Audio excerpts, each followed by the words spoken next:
Everyone, welcome to the weekly press review, where we take a look at the happenings in the media and the papers within the week. My name is Rebekah, and I'll be doing this here with my honorable guest. But before I introduce my guest, let's look at what's happening within the papers, or what has happened within the papers within the week. On page 16 of the Ghanaian Times, and injured teacher seeks justice in Islamic SHS shooting. Also in that, experts to address City Business Festival in June. On the front page of the Daily Graphic, we have President on duty tour to Brussels and Kigali, and students on government scholarship face hardship.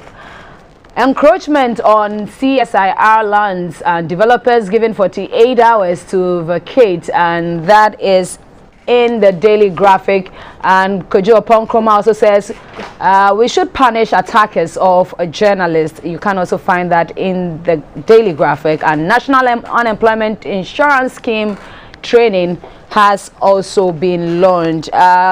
On the Daily Graphic, front page of the Daily Graphic, on June 24, 2022, we have a year-on new plan still in distress, but government stands by pledge, and that can be found on page 3 of the Daily Graphic dated June 24.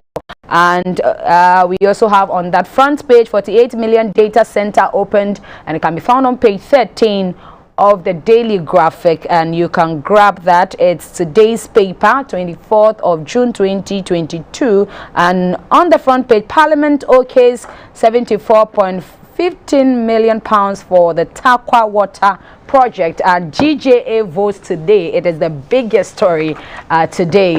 Let's also get other stories running. Inspire new partnerships, and that is dealing with the global crisis. President Akufo-Addo has urged the EU, and that story is by Chris Nunu, can be found on page 3 of the Daily Graphic on June 22. It was last Wednesday. You can grab that paper. Ghana Standards Authority bill passed, and that can be found on page 16.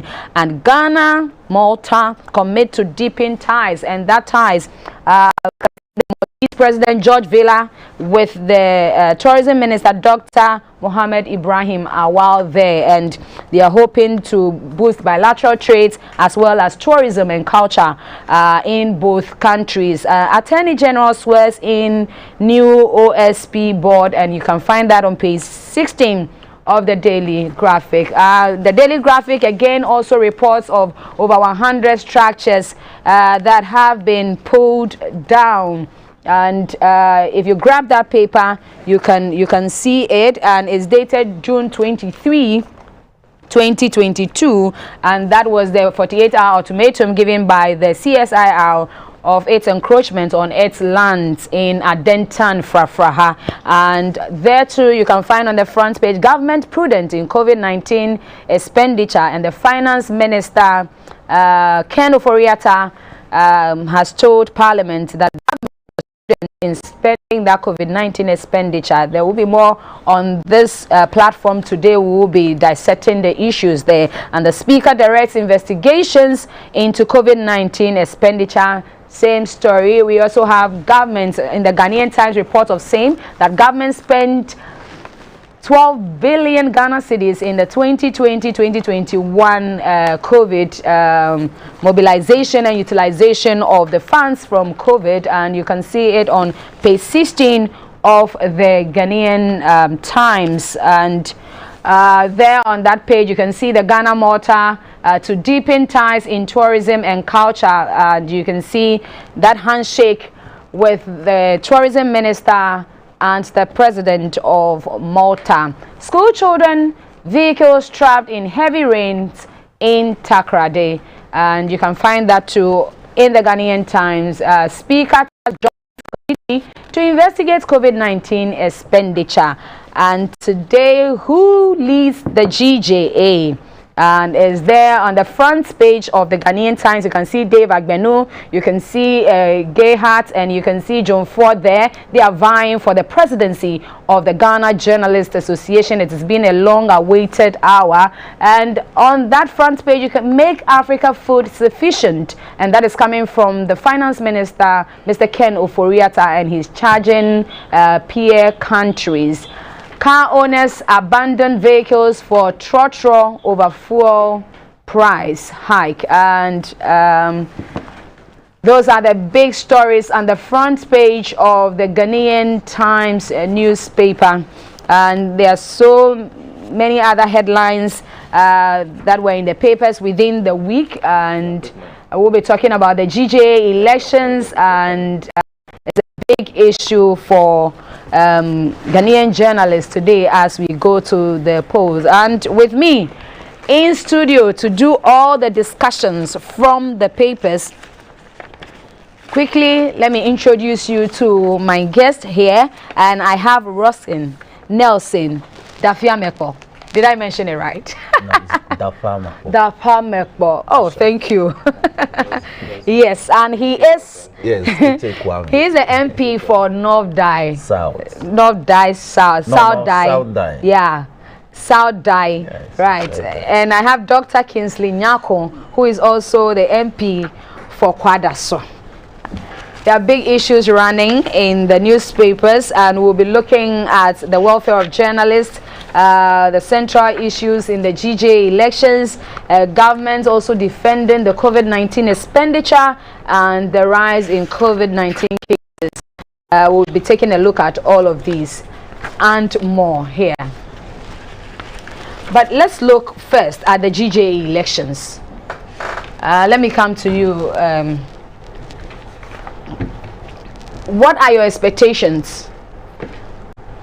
Whoever takes the nod, what are you expecting from the GJA around this time? Thank you. Let me seize the opportunity to say good morning to my people in South Dayi, in Peki, Kwali, Kweve, Tongo. Yes, especially to the guy in Togba Kudumpe, Togba Tikwa Jamama Tomelu. I expect whoever emerges today to lead the GJA for, I think it's for 4 years. Yes, for 4 years. For the next 4 years to, as it were, bring about enhanced standards in terms of reporting, and that can only be encouraged if you see to welfare matters.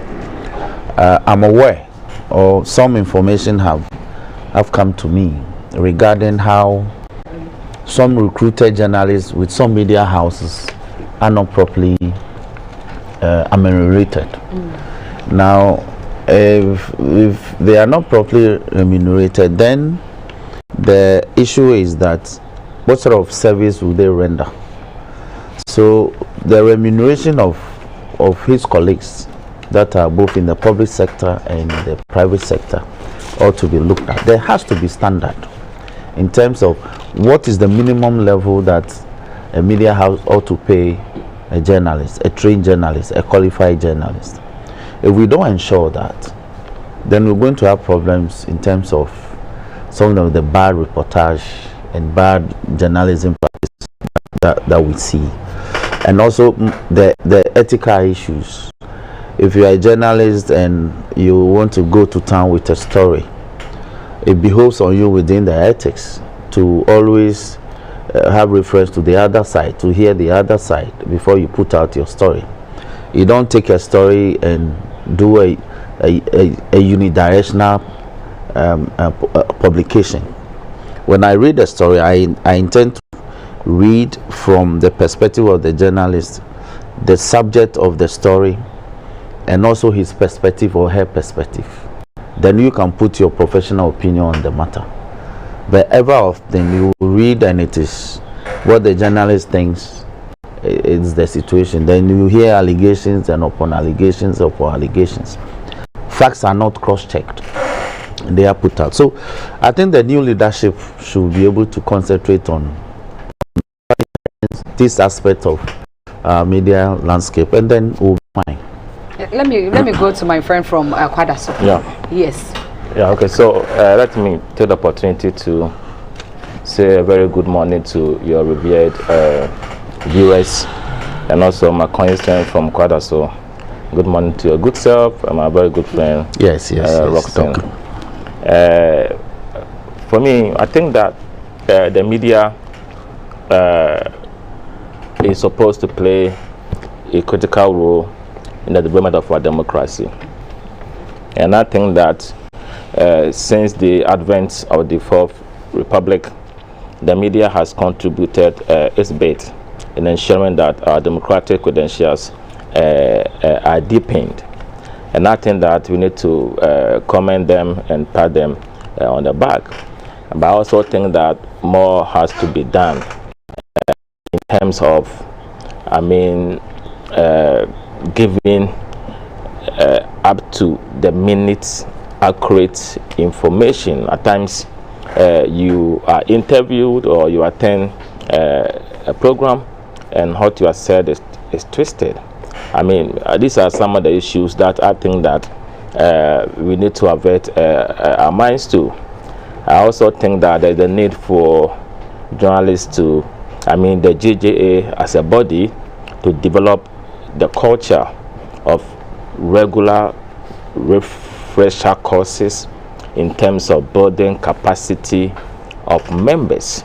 Okay, I think that this is very important because you cannot have a meaningful and functioning democracy when you don't have a solid and a more robust media.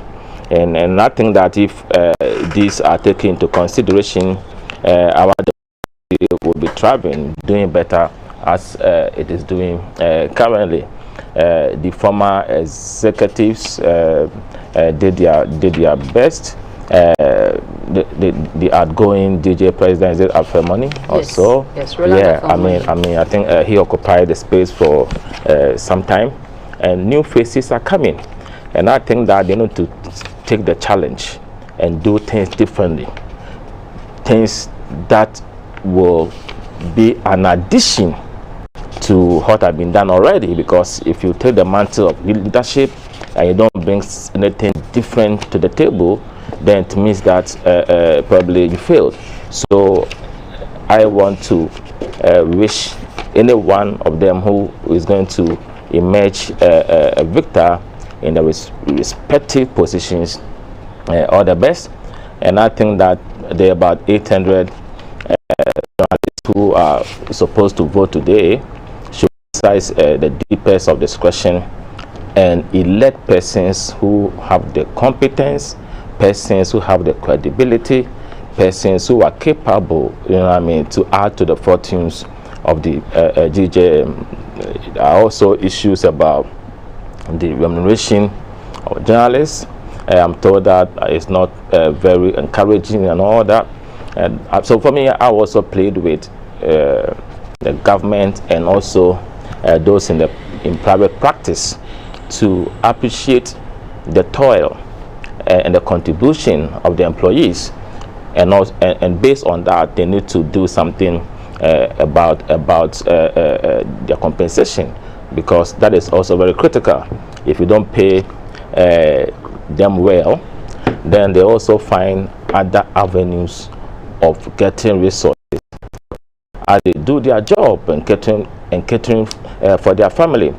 And if you're not careful, then there'll be misreporting and all that. So their well-being is also very critical, and I think that the current executive should have this as one of their priorities and ensure that the well-being, the welfare, the remuneration and the compensation of their members are duly considered. And I think those of you who are working for the state government must also avert her mind to that and think about improving your well-being. For me, I think that this is what I have to say. The media, being the fourth estate of the realm, has a lot to do.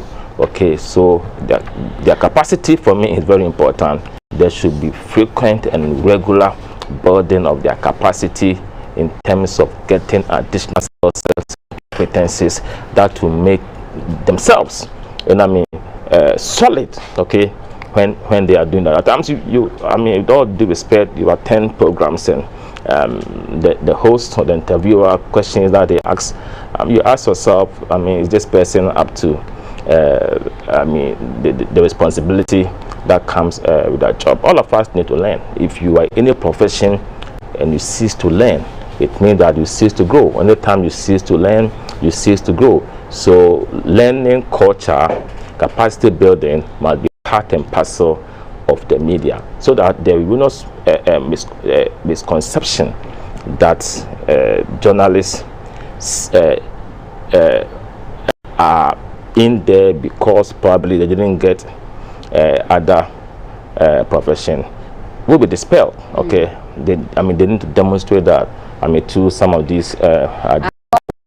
You shortly and find out whether in your session whether the GJA or its executive have even lived up to expectation. But let me go on to the phone lines. I have my colleague John Sam Arthur in the Bono region, who will be updating us on what is happening on the grounds at that particular place, because today members of the Fourth Estate of the Realm are going to the polls, and it's been a much anticipated election after a long legal tussle for about 2 years. This is the time that they have settled the matter out of court, and it's paved way for us to have our elections. Again, you heard that 3 days prior to that, even the election committee chairman had to resign. John Sam Arthur. Yes, ma'am. How are you, my brother? I'm very fine. How are you? What can you tell us? Oh, God's grace, I'm well. What is happening currently? Has voting started?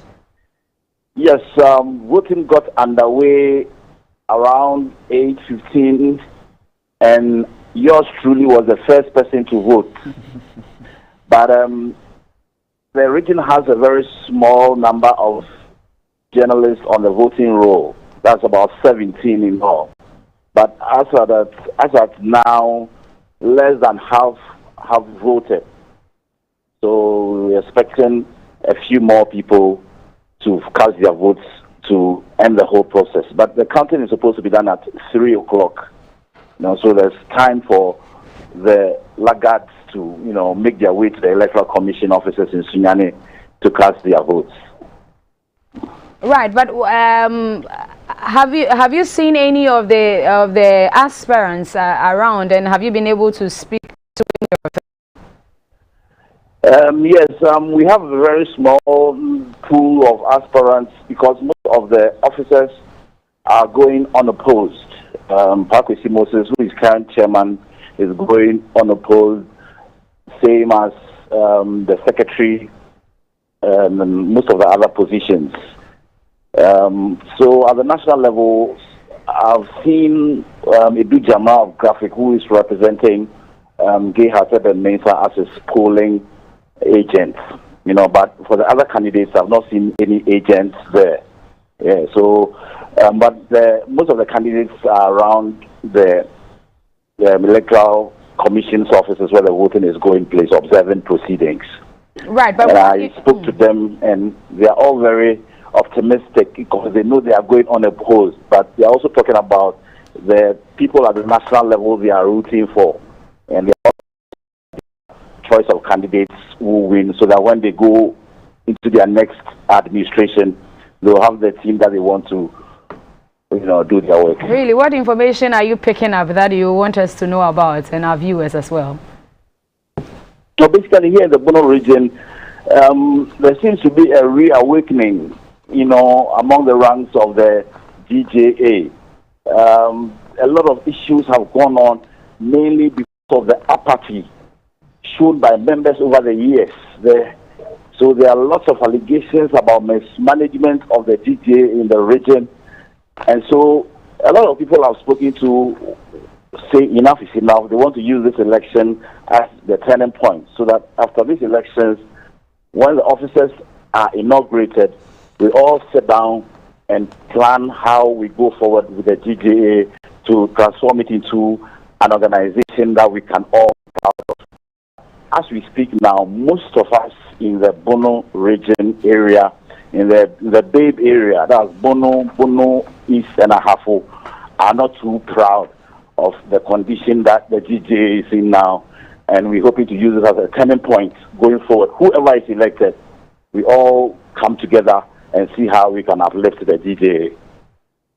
Right, John Sam Arthur, thank you so much for that update. Keep monitoring events of when ballots are about being counted. We'll come back to you for further details. John Sam Arthur is my colleague in the Bono region, and he's been updating us on the elections of the Ghana Journalists Association, which is currently ongoing.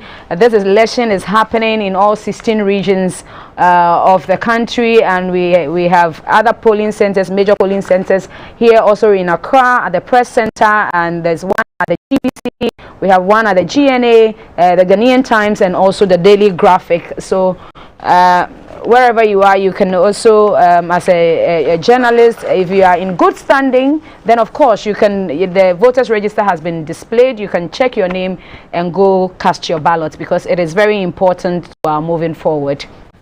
Right, let's come back to the studio quickly, and let's look at, let me quickly go over to the phone line. Here I have somebody else on the line.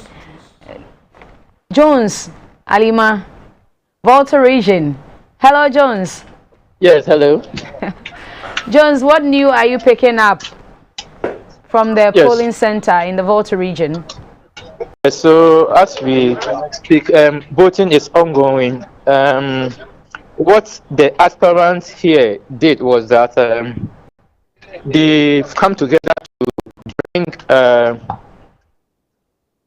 food to all the media guys who will be casting their vote. So when one comes to the voter GJA press center, one is likely to find, members of the association casting their votes. And then also they've also been able to, because they wouldn't have time to go and then eat and come back, they've managed to bring some snacks for the members and then officials of the EC. So as we talk, voting is ongoing. Currently, there are 45 people expected to cast their vote, but as we talk, 23 people have cast their vote so far. Right, but can you know there have been complaints about the various chapters of the GJA being weak. Can you bring us to speed or as to the vibrancy of the Volta chapter? Because we see that somebody also vying for Kafui Gati, Volta regional. He is going for the vice chairmanship unopposed, and we also have somebody here going also for the chairmanship. How vibrant is the Volta chapter of the GJA? Yes, so if you could recall, the Volta chapter of the GJA is very, very vibrant. Under the chairmanship of its former regional chair, Kafui Kanyi. We were one of the regions to have built our own press center, if you could recall, some years back. So when it comes to vibrancy, the Volta GJA is very, very vibrant. We have been able to build our press center. The association has also been able to secure some land within the region for some members who are interested. You go and then you see to for members to acquire the land at a reduced rate. So when it comes to the welfare of members in the region, the association is very, very vibrant under the chairmanship of Kafui Kanyi, our former regional chair. But talking to members on the ground, what other information are you picking up that will be useful for our viewers? Okay, so basically, with how elections are conducted, in this country, they are hoping that nobody, when the final announcement and results are made, all will accept it in good faith and then move the association forward. Okay, thank you so much. Jones Alima, our Volta regional correspondent, bringing us to speed on happenings at the Volta region and the polling station. Let me go over to the Ashanti region, and I know my Kwadaso friend will be interested in this one. And Nicholas Osewusu is there representing us. Nicholas. Hello, Becky. Hi. Yes, Nicholas. Good to have you. Nice to meet you once again. What information are you picking up at the polling center in your region? I would say so far the process has been smooth. Yes, there hasn't been much of a problem, except that some of the journalists who came here, the hope of having everything smooth for them have had to go through the process without go through the register without. Nicholas, can you kindly reposition yourself? We can barely hear you. Is that okay now? Okay, please Hello, go ahead. Yes, Nicholas. Is it better now? Yes, sir. Kindly go ahead. Okay. Yes, I'm saying that apart from the fact that some of the journalists who came here to go through the process did not find their names on the register and have gotten disappointed, everything else has been very smooth. So far, we have only 12 or so people who have successfully gone through the process to start their ballot form or the outcome. Then we have some police officers around to also secure the ballots and the process. We also have EP officers ready to conduct and supervise the election. We have the nominated officer who is also supervising it.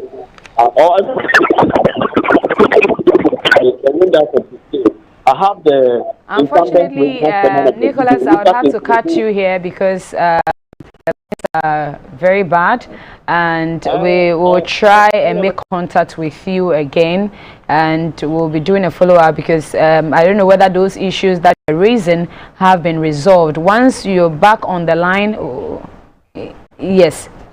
So let's come back to the studio. You have heard the reports from the ground. And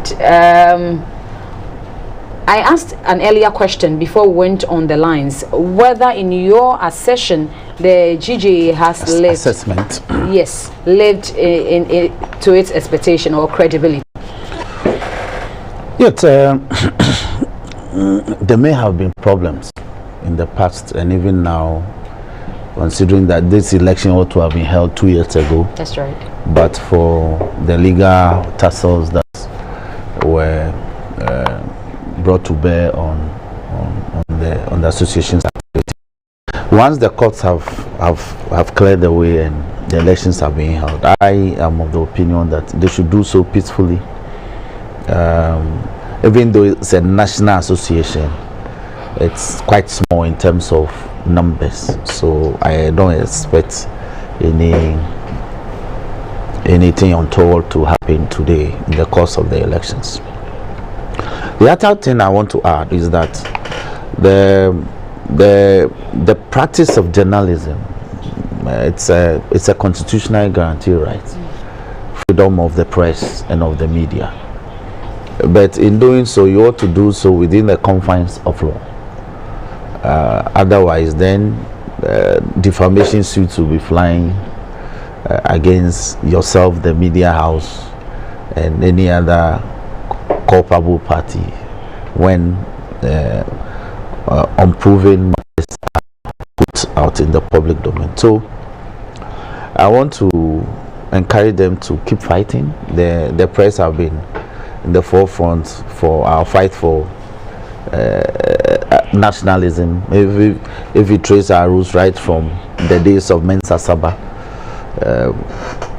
they developed the first press in Cape Coast, called, I think, the Fanti now. And then over the period, if you know the activities of the NCBWA, that is the national NCBWA, National Association of British West Africans, then led by people like T. Horton Mills, Kote Papa Fio. They use the media, they use those days, they call it journals, to express their views on matters of nationalism. And that is how powerful the press has been over 100 years. I speak in terms of our context, that the press has always been a powerful tool in educating the people, enlightening the people regarding their right and right to sovereignty. So the press has always been the forefront. And so it's the press that encouraged the people to open our eyes, sort of. So 100 years down the line, we'll still need the press to be able to open the eyes of the people to what is happening. But the stories as contained in the press must be truthfully told. Must be truthfully told as much as possible. But and let me refer to Article 21 of the Clause 1, okay. subclauses A and B, freedom of the press and of thought and all that. And then, of course, there's a whole provision on the National Media Commission and all that. So this right to practice journalism is constitutionally guaranteed and enshrined. But you are calling for it to be done within the confines of the law, because there are ethical matters. That's right. There are civil liability issues. If you don't report truthfully, and the reportage has the dignity of another, the person has right in law to sue in defamation. But the Ghanaian media has done fairly well. Yes, when it comes to staying clear of from there.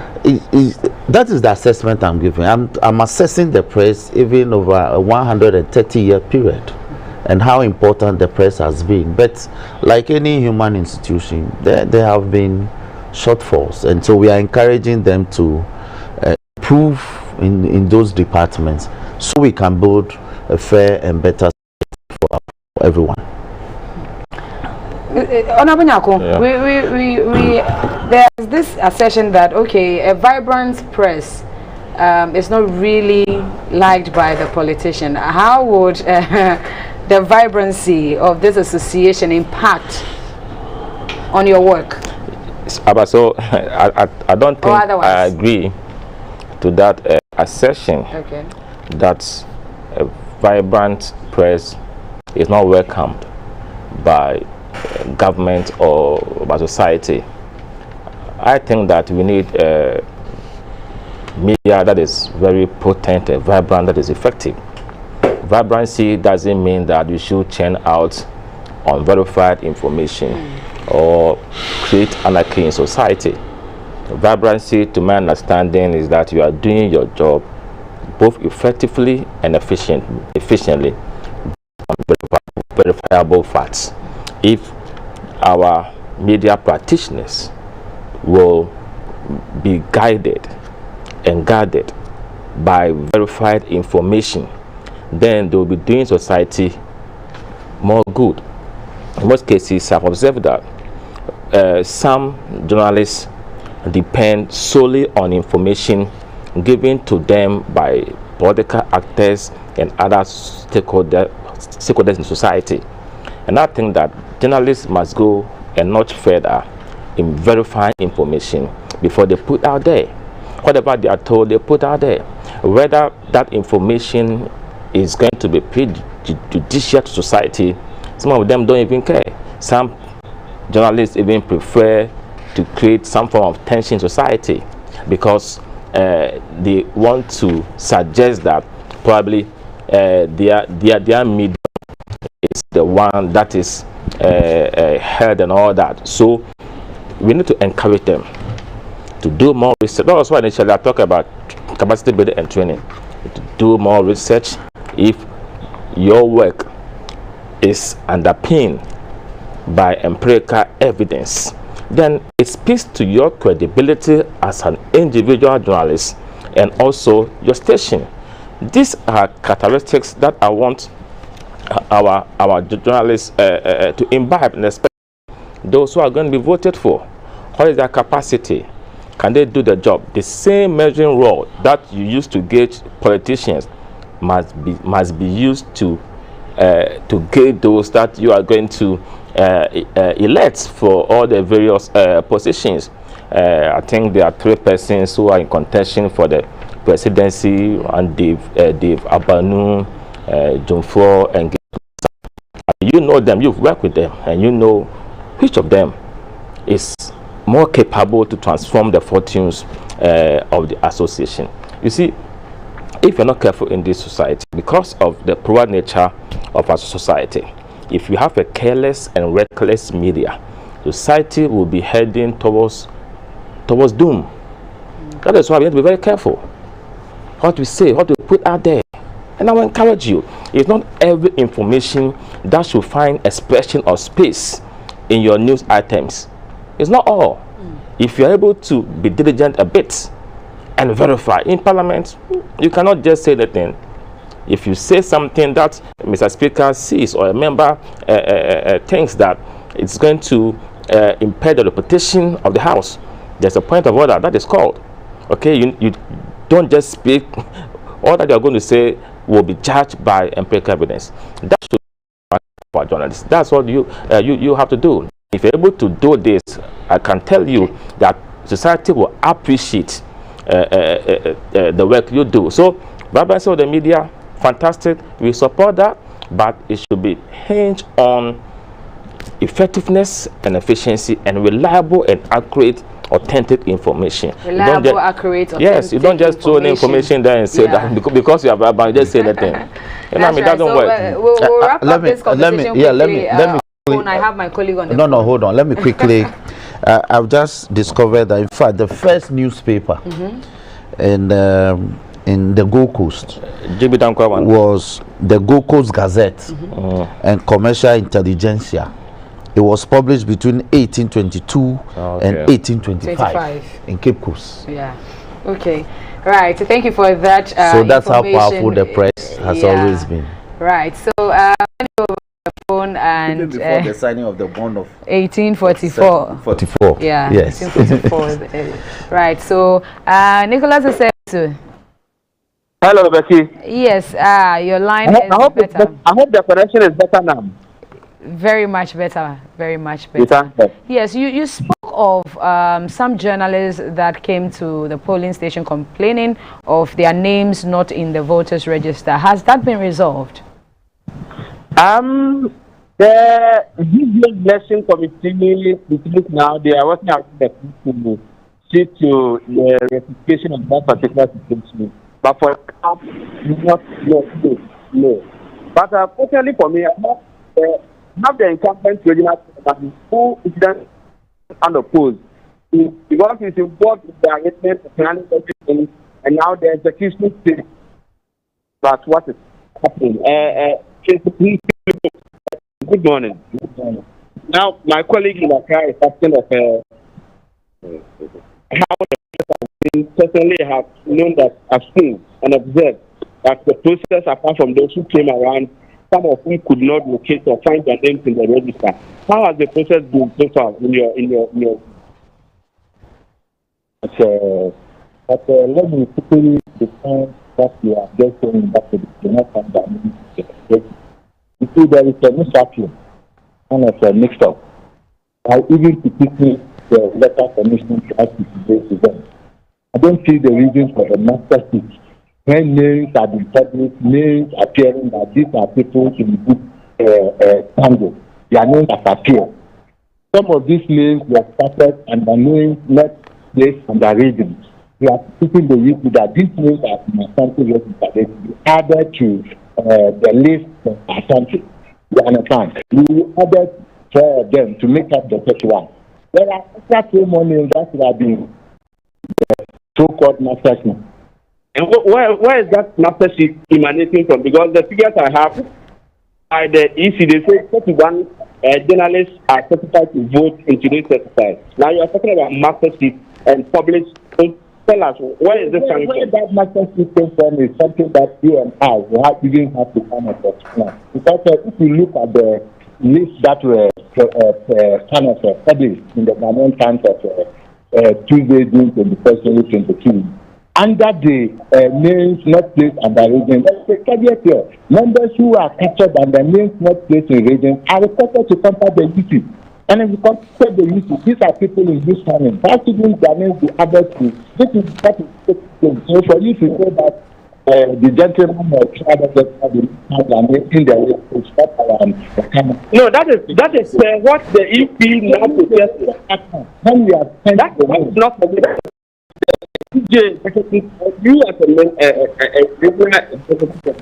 to explain to us why this mix-up that has resulted in the disappointment to the extent that some such people they have even had to go back. So these are the issues, linking issues. We need clarification. And why I myself I don't even know how the Nyarko format list was generated. But we are working with this.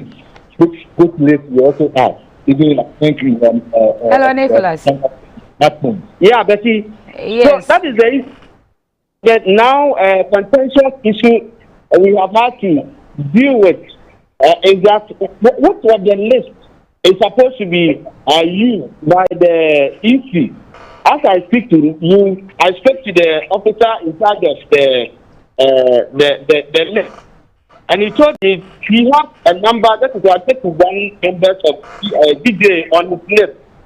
Now, the regional chairman, Mr. President, is also seriously contesting that issue. That there have been earlier publication in the daily indicating that there are more names that are supposed to.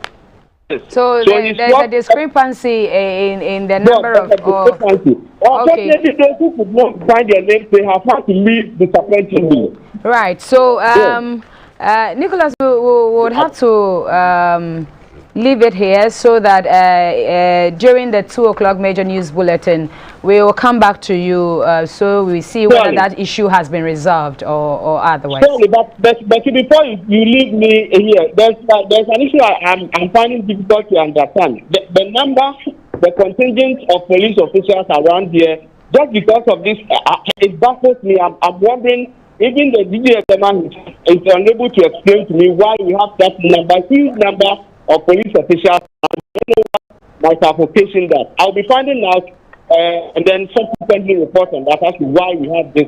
We'll be much grateful. We'll be much grateful. Okay. Thank you so much. So, we have been talking about the Ghana Journalists Association's elections today, and as you can see on the front pages of the papers, you can grab the Ghanaian Times today is there, and it's boldly written who leads the GJA, and journalists are deciding today. Here we have Mr. Dayi Agbenu, he's aspiring. We have Gehat Mensah and Albert Kwabena Jomfo, and here the daily, the Ghanaian Times is reporting that okay, Dayi Agbenu is the only practicing journalist amongst the trio who wields about 30 years of journalistic experience and is a management member of the New Time Corporation, publishers of the Ghanaian Times and the Spectator. We have Mr. Mensah, who is the chief Comscrat Consult, and he joined Graphic Communications Group Limited later as a news editor. And Jomfo is also the incumbent organizing secretary of the GJA and is the head of corporate affairs at the Tobinco Group of Companies and former managing director of Atenka Media Village. So there you have it. Go out there and vote, because this is our future, right? So we'll be switching come quickly, and we are talking about government defending the COVID-19 expenditure. So let's switch quickly. Let me go to Honorable Nyarko. Yeah. Or Rosin. No, let me take it from this angle. Then I'll switch come quickly. Let's look. Would you say that this explains the government's efforts to accountability and transparency? When you look at the as was spelled out by the finance minister to us in Parliament recently. Not at all. And let me give you a history of the where we came from and where we got to 3 days ago.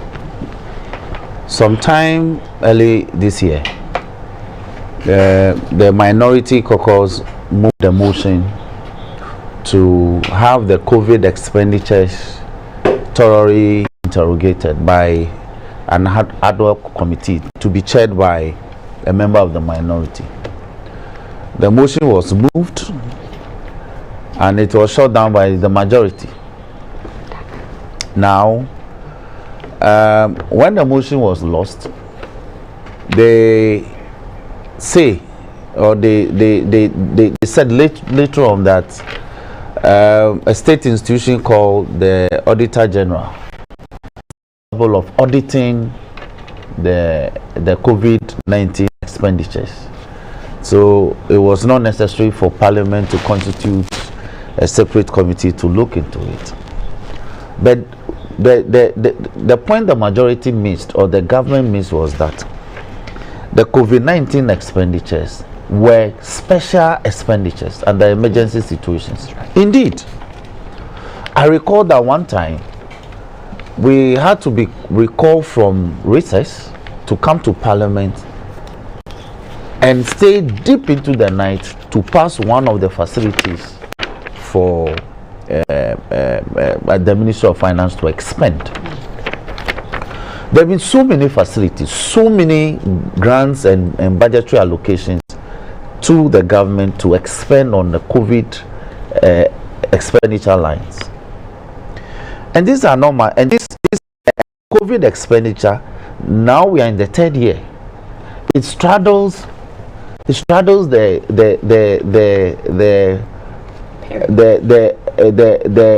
financial years. So you cannot expect the Auditor General to, for instance, audit the COVID accounts for 2020 and leave the 2021 and say that when he gets to 2021 then he will look at it. Because the expenditure lines are in a continuum. When you are buying PPP, you don't buy PPP for 2020 and wait till 2021 before you purchase, because they purchase the PPP in anticipation that will use it in the future. PPEs in anticipation that will use it in the future. As we speak, we've taken another loan to buy PPEs and do other things in the name of COVID. So the expenditures needed to be thoroughly interrogated. A special purpose vehicle. They opposed it. But somehow they kept bringing facilities in the name of COVID.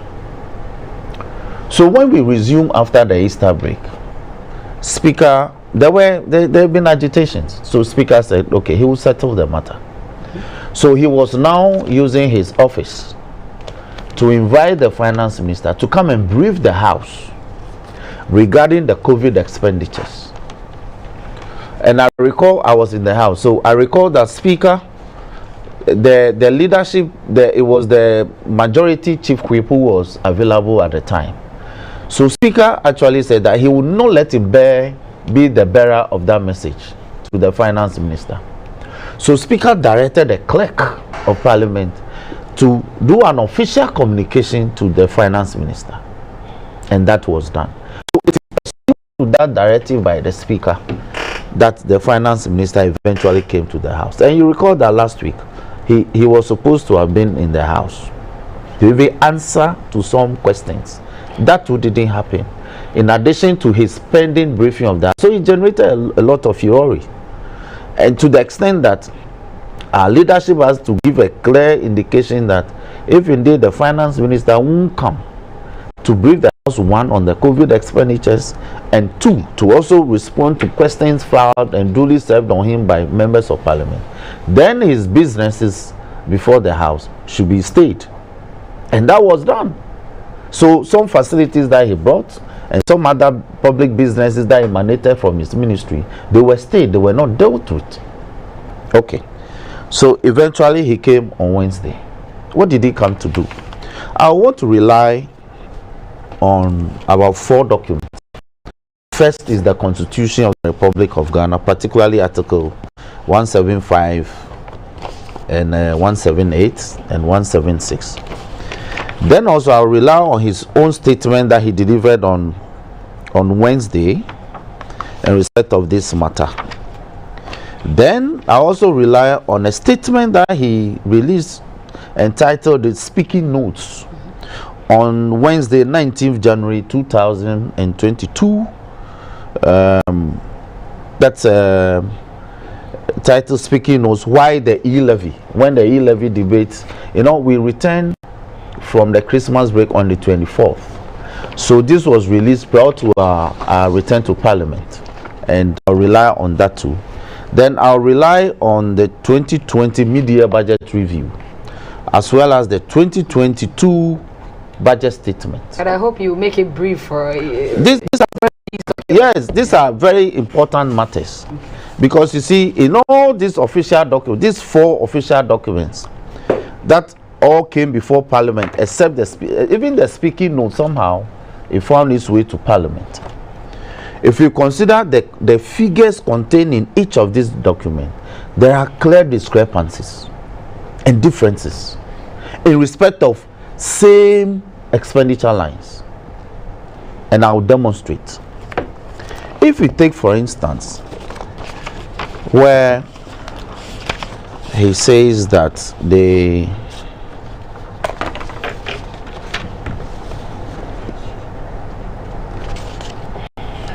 for instance, he says that they expended 42.24 million. All right. Which paragraph is that? I'll give you 8. No, page 8, paragraph 28 of his Wednesday statement to Parliament. Subparagraph 2 of that paragraph. He says that a total amount of 42.24 million was expended on distribution of dry food packages through faith-based organizations in Greater Accra and Kumasi. And listen carefully to about 7. Please wait. You said page 8, paragraph 28. Paragraph 28, subparagraph 2. Okay. Okay. Okay. They say that they spent 42.24 million Ghana cedis to distribute dry food, okay, packages through faith-based organizations, so I will say churches, in Greater Accra and Kumasi. A total of about 407 persons were beneficiaries. Okay. If you take his speaking notes, all right, of 17th January 2022, canvassing for reasons why e-levy ought to be introduced, they had this to say. He said they provided cooked meals to 2.744723 vulnerable persons, and work with faith-based organizations to distribute dry food packages to 470,000 families. Families are not the same as persons. You understand my point? If we go to the mid-year budget review, the figure he quotes for activity is 44 million. He actually says this, and that is contained on page 90, paragraph 445 of the 2020 mid-year review. He says, Mr. Speaker, with our commitment to deal with this pandemic to ensure that the economy is stabilized, revitalized, transformed to protect lives and livelihoods, permit me to mention some of the specific expenditures. Some of the specific expenditure items under the supplementary appropriation are shown below. Support to households, food packages and hot meals, 44 million. 44 million is not the same as 42 million. All right, that's one. Let me take you to his Wednesday statement. For instance, that they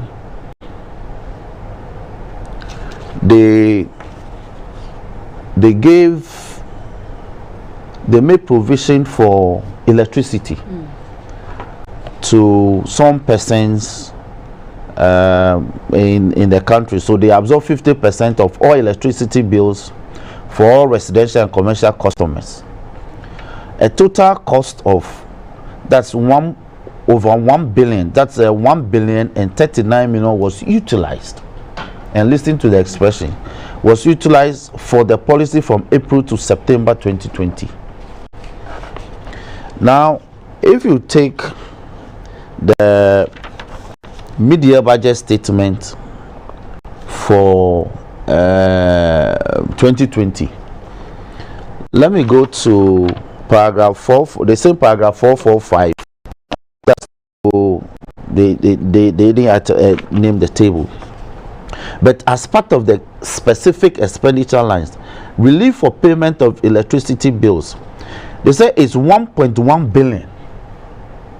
So when you take the difference between this figure, 1.108 billion, and compare it to what he states in his Wednesday statement, there's a shortfall of about 69 million. And 69 million is not some money you put in your back pocket and walk about. That's huge. That's huge. Now, let me again refer you to where they said that they gave allowances for basic salary for frontline health workers, and then the fumigation of schools of PPEs for education.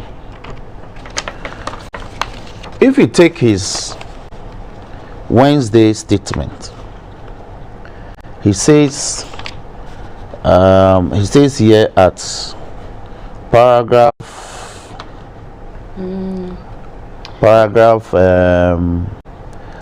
36, response, school reopening, okay, and then market fumigation. Now if we take the school reopening figure, during Wednesday's statement, he says that they actually utilize 1.118.1 billion 118 million and 69,000. That's what he stated on Wednesday.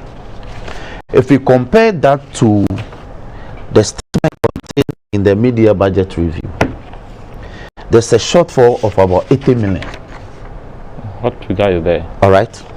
And the figure in the media budget review is that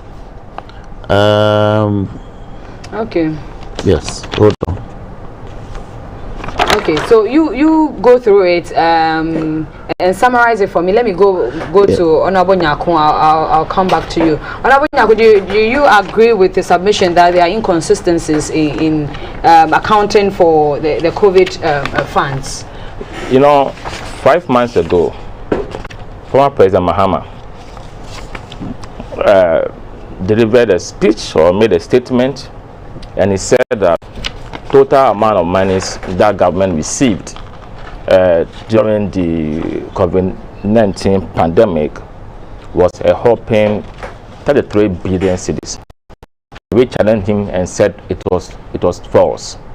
And the NDC member communicators, I had the opportunity of debating them on some platforms, and we said that that figure was an exaggerated figure, and that the total amount of money that had been spent at that time was around 18 billion cedis. Who said it was an exaggerated figure?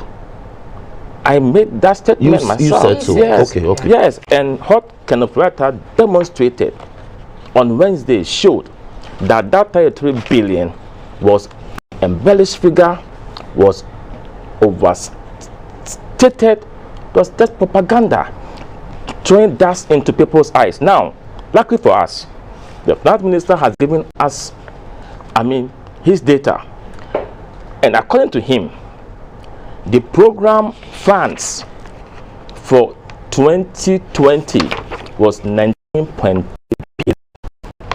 Okay, and the program expenditure was about 11.16 billion, and also indicated that there was a shortfall of 8.14 billion that was supposed to support the budget. And if you also look at paragraph 16, he indicated that for the years 2020 and 2021, the program expenditure was about 15.7 billion, out of which 12 billion was spent. These are the figures that the Joint Committee of Finance and Health has to interrogate for us to find out whether the minister was candid to us, which I believe he was, or otherwise. You see, in doing politics, you are seeking political power. You have to pay fidelity to truth and also to data. You don't just bandy figures, big figures about, you know what I mean, when you know that those figures are not right. You know what they did at that time was that they put together monies that government had sourced from the World Bank, which figures are you speaking? I'm talking about the figures the minister gave us. You know, we sourced funding from the IMF, from the World Bank, from the Rebekah World Bank, and we also, you know, got some internal money from Bank of Ghana, about 10 billion. So all these monies, okay, were sourced to deal with a particular challenge. You know, my friend Roxanne began by saying that there was initial motion. It is true that there was motion put before us, but if you look at our standing orders, Order 191, they were calling for a bipartisan committee, but it is clear in our standing orders, Order 191, that it is when it doesn't fall, okay, within a particular committee, that is when you call for a bipartisan committee. That time, it's not correct. Order. It's not correct. No. It's not correct. Let me read it to you. It's not correct. Why? I know the order. Your interpretation is not correct. No. Let me read that order. Your interpretation is not correct. Order. I'll give you the chance to. Order 191. The House may at any time by motion appoint special or ad hoc committee to investigate any matter of public importance, to consider any bill that does not come under the jurisdiction of any of the standing or select committees. So, hold on. Okay, you can come in. Let him finish his submission. Because our position was that just making that to our position at that time was that our position was that either because they were calling for a bipartisan or special or ad hoc committee, and we said that a committee of the House could handle that, or they can look at Article 187, where the Auditor General report would deal with that. If you listen to the Speaker when he made the ruling, he said that he was persuaded by the argument for the majority that a committee of the House must deal with the matter. So what they wanted, if you listen to Atufosin, the ranking member for finance, and Akando, they were opting for a bipartisan committee. And we said, no, a committee of the House can deal with that. That was the ruling of the Speaker. The Speaker said that a committee of the House is capable to do that. Okay, so you see, don't have it. Government did a lot to save lives, livelihood, and to protect property through the judicial Dr. Nyarko, the figures that the minister presented on Wednesday, or not, in respect of other figures he brought to the House. That is the matter before us. Let's leave the tangential matters. He said something. Hold on. You just misinterpret. Hold on. You just said something and it's going on the record. Respect to our viewers. Of course. Let me rebut what you have said. Please. He read another. When you were speaking, you see, how many minutes did I speak? I spoke barely for 5 minutes. Let's go to page 7. Let me rebut this. Something. You will be done when? You will be done when? You've been talking about Mahama. You will be done when? Something to you. On paragraph 19. Listen to the finance minister. Please, he said something wrong, factually wrong. That's okay. I'll so give you the let me rebut it. Let me rebut it. No, when I'm done, then you come in. When you are done, when? You just 1 minute to handle that. You just read. You are nice, man. No. You said something which is factually wrong. I've accorded you the response. Don't spoil the program. No, you want to spoil it. Please. If you say something, I have to rebut. You have to allow me to rebut. Viewers wants to take a bite of whatever you're saying. I am a regular on this program. If I am alleging, would you hold on a second? Hold on. If I'm alleging an incorrect narration of facts, you must allow me to rebut. But you put it down. When I'm done, then you address it. You've been speaking for nearly 10 minutes now. I'm watching the time. You gave me only 5 minutes. No, only 5 minutes. No, I'm watching the time. No, is that how you are? You gave me only 5 minutes. Hey, Roxanne, today you shocked me. You gave me only 5 minutes. quickly, Honorable, let you can. Let me rebut. Please. The provision you read in the standing orders, it says a bill. Let him read again. A motion is not a bill. Indeed, in Parliament, so many others. What's wrong? Please, I am saying you said a bill, and I'm saying it was not a bill that we sought to move. It was a motion. Okay. All right, and I'm saying that by our practice, a lot of matters of national importance that were raised in Parliament, for which motions were moved, had been referred to ad hoc committees, even though there are standing and select committees that could have taken charge. Let me refer to the Kintampo waterfall disaster. Don't we have a committee in Parliament in charge of environment that could have taken charge of that? Don't we have a committee on tourism, trade and industry? Because it was related to a tourist facility, they could have taken charge. But we saw it fit to refer it to another committee. Oh, so that was what you were. So he was wrong in saying that 119 is applicable. 119 is not applicable. Yes, 191 is not applicable. He has misread the provision.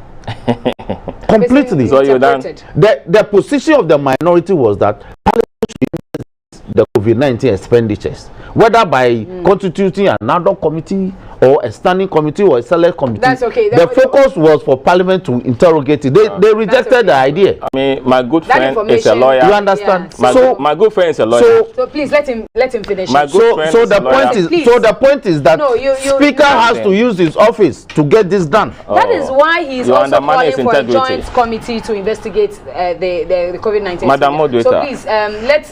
He is a lawyer. That's right. I'm a teacher. Okay. Listen to that provision again. The House may at any time by motion appoint special or ad hoc committee to investigate a matter of public importance, then semicolon, to consider any bill. Public importance, any bill, there are two different things. Exactly. So when you say that it is that matter, it's of public importance. COVID expenditure is not of public importance. Go on to the streets and ask. You are wrong on that. It's not about bill. You read that. You said that. I read everything. No, I didn't hear you read everything. So I'm happy. I'm happy that the Speaker, being the embodiment of the rules and procedures of the House, saw reason and wisdom in our position at that time that a committee of the House, rather than a bipartisan or special or ad hoc committee, dealt with the matter. And for me, I'm for it, so that we bring clarity to the matter.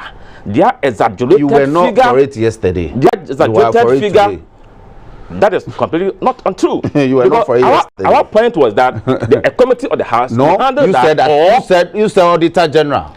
We said to be committee of the House. You said Auditor General. Or you said Auditor General. No, with that. Two different things. You didn't say that. No, with that. You have not been consistent. Russell, look, today you're really distracted. I'm not distracted. He's a nice guy. I'm not distracted. I have given you the opportunity to make out your point. You didn't.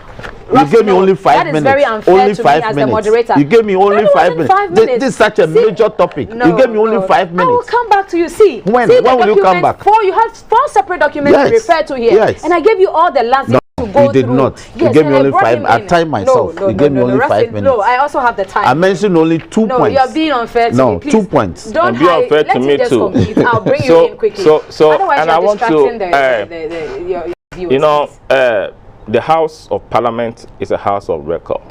The finance minister wouldn't come and brandish figures without data. So the committee has to go into it and come up with their report for us to interrogate and know.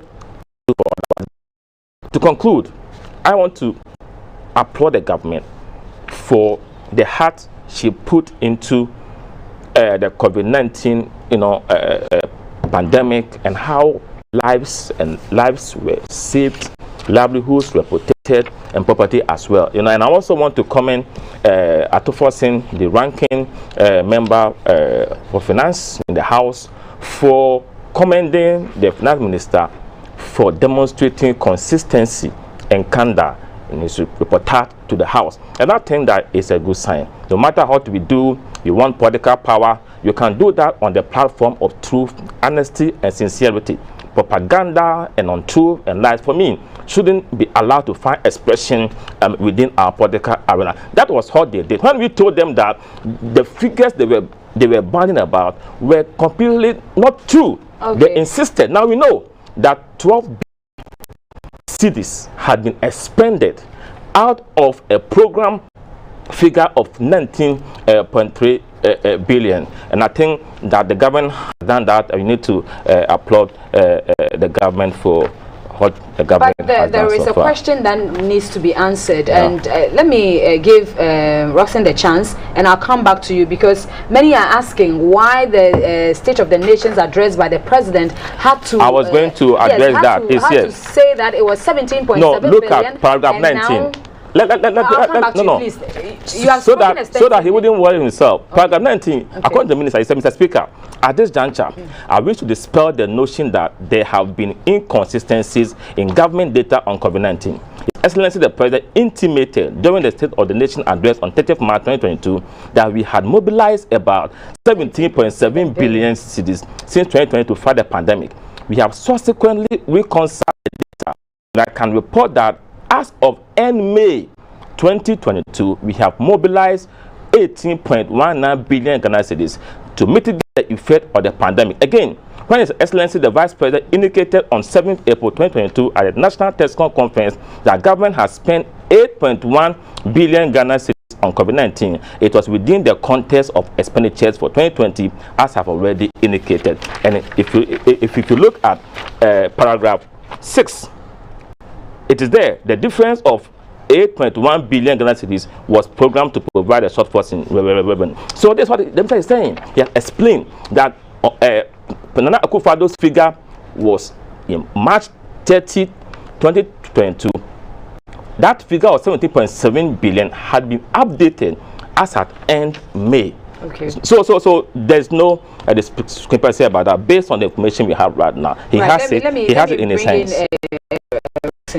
Roxanne, yes. Please, you have the floor now. I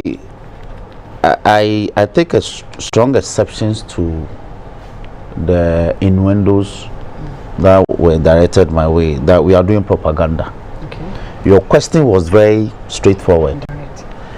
That is it true that when we say that the finance minister on Wednesday presented different figures from what he has previously presented before the House, do we have basis? And I said yes. And I've given you grounds. Let me further give you grounds. Dr. Nyarko should be able to counter the things I'm saying with documents. So far, it's not demonstrated that per the statement that the minister came to leave Parliament with on Wednesday, per his own 2020 media review budget, per his own 2022 budget statement, and other public statement he put out, the figures are in tandem. He's not been able to demonstrate that, and yet he casts innuendos and says that we are doing propaganda. What are we saying?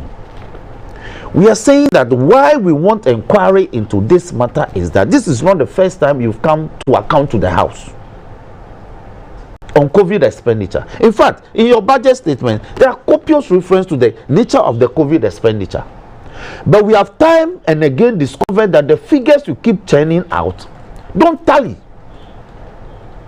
I've just shown you differences in figures containing other public documents he brought to the House. And you say we are doing propaganda. How is this a propaganda? See this. Contained in paragraph 33. What documents are you referring to? This is his Wednesday statement. Okay. Paragraph what? Paragraph 33, subparagraph A, under the economic reliefs.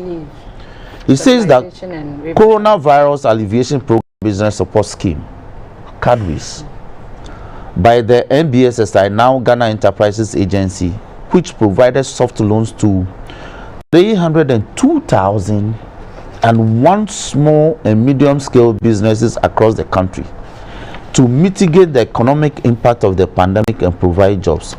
a total of 600 million was utilized. All right. Okay. And let me use this platform to commend Kosiyanki for the work she's doing at Ghana Enterprises Agency.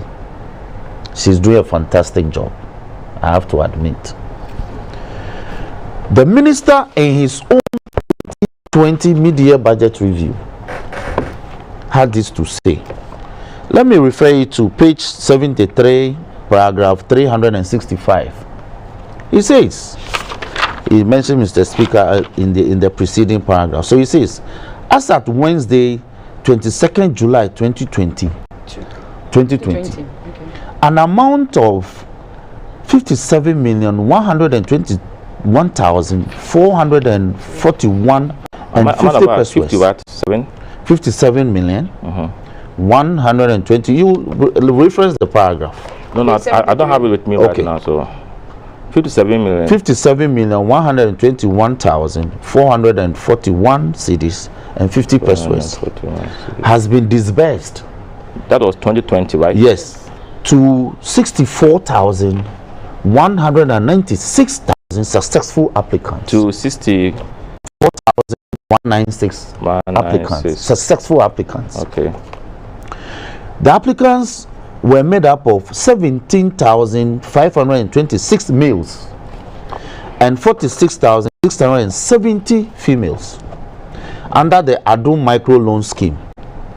The average amount disbursed per beneficiary is 889 cedis and 80 pesos.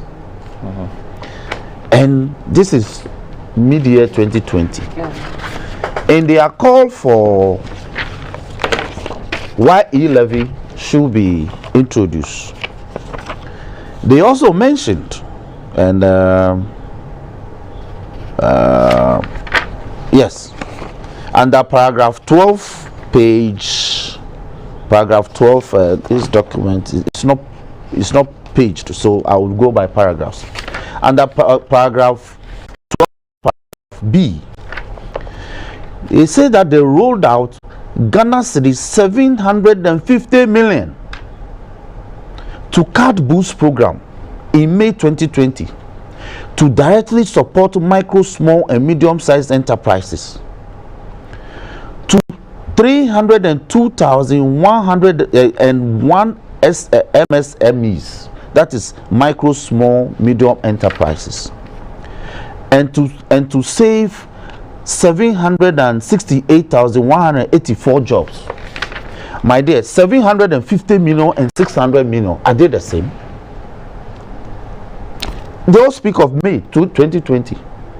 So May 2020, this is even July 2020. So in terms of proximity, it's just 2 months difference. But he says that as of May, they have rolled out 750 million.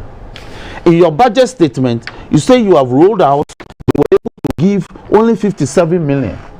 In your statement to Parliament, you say you have given out 600 million under that program. How do these figures tally? How are they the same? Would you say that the speakers? Can I speak to that? Please. No, I'm not done. No, let me. There are a lot of expenditure lines. Okay, please note it so that I'll come to you. Understand? A lot of expenditure lines. Now, in their statement, in his statement, he says that they gave Electoral Commission and NIA 401 million Ghana cedis to do their work in the COVID times.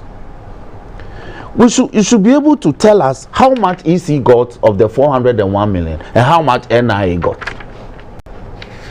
Because I'm not if it is this way of accounting, even me, I can account. Really? Yes. Because we don't know how much NIA got out of 401 and how much EC got. So if you come to Parliament and say that NIA and EC, I gave them 401 million, what exactly did you give them to do? We want to know those things. So would you say that the call for a joint committee to investigate is a call in the right direction? That is all we've been asking for all this while. We're asking for a bipartisan. You understand? Why? The committee on health and the finance is not a bipartisan committee. Why didn't you initially ask for the committee to look at that? No, you were so obstinate in your disagreement. You were not even reasonable as a group. Oh, don't say that. You were simply not interested in having the COVID-19 expenditures looked into. So even to offer reasonable opinions and alternatives, you were not willing to do it. You simply voted that no, Auditor General should go and audit the account. So even on the Health and Finance committees, it's made up of the two caucuses. We have minority members, we have majority members. So it's bipartisan, technically speaking. Every committee in Parliament is bipartisan. But we have categories. But so, on the floor, you are asking for a bipartisan. Oh, but you know that. Why didn't you ask for that? Dr. Nyarko, this is a zero-sum argument. We are asking for a committee to look into this. And you say that because we named it a bipartisan, you are not interested. You both have agreed that you understand. The joint committee is the way to go, right? Yeah. Now, let me give you this. He says that on Wednesday, paragraph 38, he says that they spent 775.82 million to procure vaccines for this country. Did you hear the health minister for the Sputnik hearings in Parliament that the vaccines were gifted the vaccines? You didn't hear that? Please make your submission. Okay. They've forgotten that the man came to say that we're gifted the vaccines. And so we're raising procurement issues. All of them? Roxanne, don't do that. I shouldn't do what? We were raising procurement issues. He said he didn't procure because the vaccines were gifted. Who said that? Go and read. The man said he wanted to. When we brought the evidence, he said, oh no. He didn't proceed with the procurement because the vaccines became a gift. Were we not receiving news that we would be gifted vaccines? Okay. Some were even, we had to hold a ceremony on the tarmac when the vaccines arrived. Right, Rosin, I have timed you now. Your time is up. Yeah. Your time is up now. I didn't complain about it. There are a lot of people. You have all come to the conclusion that the joint committee is the way to go. You wanted to redact, but we have always asked for a joint committee. I will tell my going ahead of the my good friend and senior in the house in trying to discredit the presentation by the minister made some basic mistakes. When he was trying to dispute that, he used 2020 budget to do that, and we are in 2022. The last budget was read in 2021, if he cares to note. And he is saying that in 2020 an amount of 57 billion was expended. No, I said million. 57 million. Yes. Okay. 57 million. And you see what you are saying. You are not conveying what I said. I said there are two statements. No, there are two statements that 2020 expenditure on cardbooks. This January, you put out this statement, and that of the e-levy, and you reference the May 2020 date in terms of cardbooks. No, you said the first one was in July. Hold on. I remember. No, hold on. This one is in May. Yes. So hold on. This one is January 2022. This year, you reference May 2020. And said that by May 2020, you had expended 750 million. Then in July 2020, when it came to the house, you said you had expended 57.1 million. Then you came to Parliament in 2022, Wednesday last. Then you said you had expended 600 million. You see, let me deal with the issue. You understand? I mean, he's confused. He's confused. What is the no? Let me expose you. What is the confusion here? No, I take a strong exception to that language. What is that? Now you are bullying him. No, the man says I am confused. Let me make my point. You make your point with that kind of assertion. I have given you. No, I have given you the part of 20. I have given you. Please, to disprove you. Please. I have given you. Use current budget. What you are doing, you are hijacking the program now. Don't do that. I've given you two documents for this from this I'm going to dispute your claim. You are going to do what? You have spoken already. You are going to do what? I gave you the chance to rebut his. So please kindly give him chance to rebut. Yes. So he should hold on. So he should say so. He should say that I am confused and all that. This is the game of politics. No, you should understand. Are you doing politics on this show? No, not at all. So what are you saying? No, you understand him. No, I don't understand him. I don't understand him because I'm doing an academic exercise. That's okay. So rebut. Don't say that I'm confused. I've confronted you with documents. You can say that the documents you are citing wrongly, wrong paragraph and all that. Wrong figure and all that. Wrongly. You see, so those figures that he has quoted, you know, but he quoted 2020 figures. He didn't quote the 2021 figures in the budget. And didn't quote in the 2020 figures. Hold on. Listen. You see, you're not speaking well. I didn't quote 2020 figures. You quoted it. Your government quoted it. And I'm referencing. What you are saying please. Please, what are you talking about? You quoted them. These documents are not my documents. Allow me to disprove what you these said. Documents are not my documents. So don't do propaganda with your analysis. You quoted the document Wednesday. What figure did the minister quote? The minister quoted 750 million. And reference as at May 2020. Okay. No, is that my quota? So from the figures, is that my quota? From the figures quoted. When you come to Parliament in Wednesday, June. Right? June, I think 22nd. Then you are quoting May 2020 figure. What do you want me to do? So from the figures you have quoted from the 2020 budget, that how did they quote the finance minister? The finance minister quoted. You said 57 million was. I have allowed him. 57 million. Yes, should be analytical. He said 57 million was expended for about 64,194 applicants. I wrote it down. But if you come to the 2022 budget, paragraph number 14, listen. Figures have been updated year on year.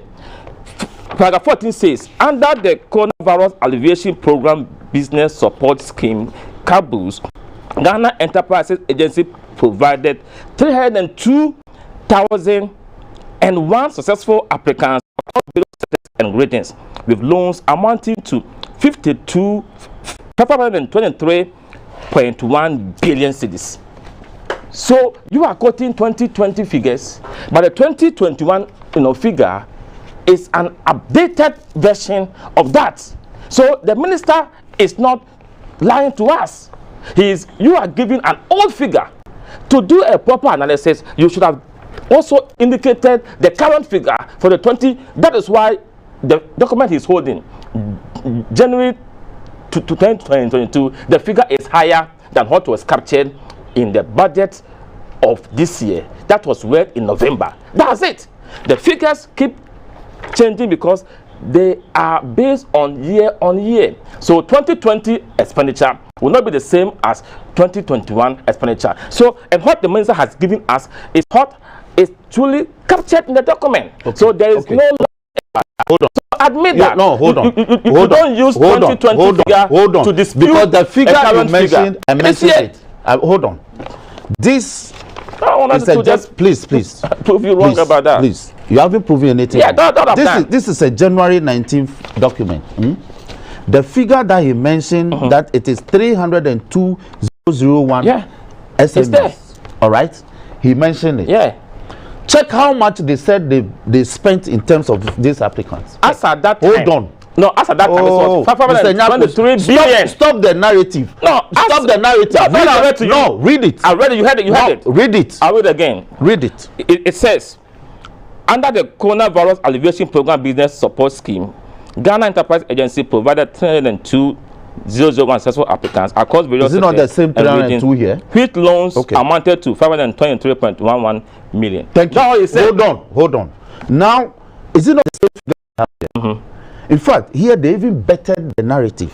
They said that they saved 768 and 184 jobs. All right. Now, the opening paragraph, what does he say? He said they spent 750 million. In the 2022 budget, you are mentioning 523. No. What is law? No. Wait. What is law? No, Doctor. You are reading an updated document. Updated. This document is 2022. This is 2021. Which one is 2021? This is 2021. This is stated in the budget of 2022, read in November 2021. Thank you. And I'm saying, so you expect the new document to be different from the old one. Nyarko. This is simple. Dr. Nyarko. This is simple. Oh, what is simple? This is not simple. This is not simple. I'm saying that the figures keep changing. Dr. Nyarko, They are different years. They are different years. Follow the trajectory. You are using 20. Hold on. Dr. Nyarko, please. Not the figure to make a point. You came to Parliament on Wednesday, all right? Why did you not repeat the 750 million figure he put out in January? That is what he's saying, that this is an old document, which 2021. This one is updated to 2022. Hold on. Which one is updated? This subsequently, once the update. This one has to be updated. Yes. The most current, hold on. Oh, please. The most current document the finance minister brought to Parliament is Wednesday 20. But we were quoting 2021. Please. When do you quote 2020 budget? What is wrong with you? Why are you doing that? Why do you come to Parliament and quote? Why do you come to Parliament to update Parliament in 2022 and quote a 2020 figure? He didn't quote 2020 figure. What did he quote? But you were quoting 2020 figure. I didn't. Dr. Nyarko, if you do this, I will appear on program with you. Show me where you quoted 2020 figure. Good. Dr. Nyarko. No. On this one. No. Hold on. Dr. Nyarko. Go to. Show me. I'll show you. Now, go to paragraph 33 of your Wednesday statement, and go to subparagraph A, and see what your minister said in 2022 June to Parliament.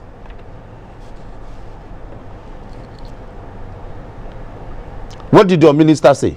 Tell us what he said. Okay, the minister said they gave as much as 302,001 applicants monies, totaling 600 million.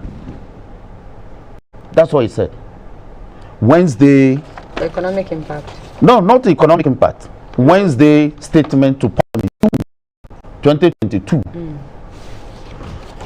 In January 2022, he said they gave, so he maintains the same figure, that they gave 302,001 applicants. They spent 750 million. And check the dates. Can I see the figure? Can I see the document where that 750 is captured? Where? Show it to me. Where? Yeah.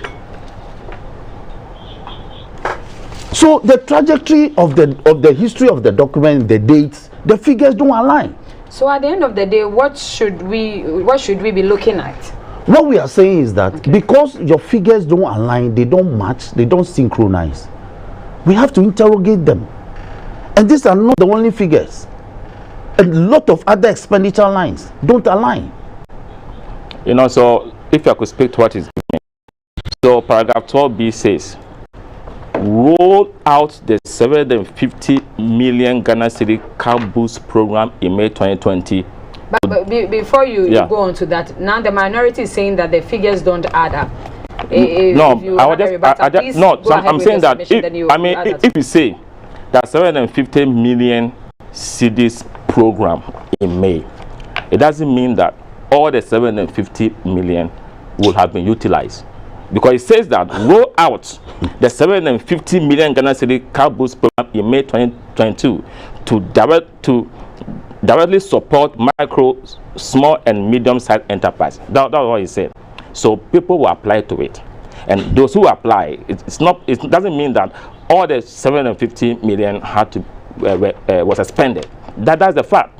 So at the committee level, explanations will have to be proffered to address all these things. But the minister himself said that, looking at what they said regarding the figure the president provided, the 17.7 billion and the 8.1 billion that the vice president said, he had explained that in the document. But who provided those figures?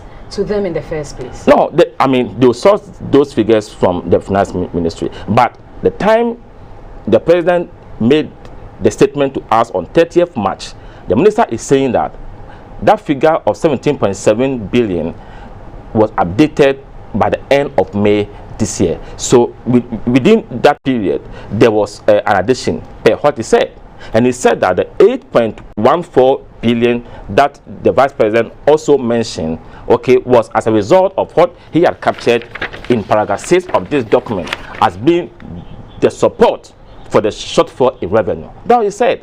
So if you have further issues, they will come to explain that. But he has given us figures that justify their position, okay? And as we said, you can make an expenditure today. If it's an ongoing expenditure and you spend today, maybe 2 days time, 5 days time, 2 weeks time, that expenditure will change. There will be an increase in that unless you don't add to that. So for me, we are all for that, because as Parliament, we exercise oversight responsibility of the executive, and mind you, all these expenses were made by ministries, departments and agencies. So the committee will invite them. They have to come and justify all these expenditure with details, okay, regarding purchases made and all that. The majority now is saying that they have reconciled all the figures with all the quotations that you are making, and they have reconciled. Does that even make sense to you? Hold a second.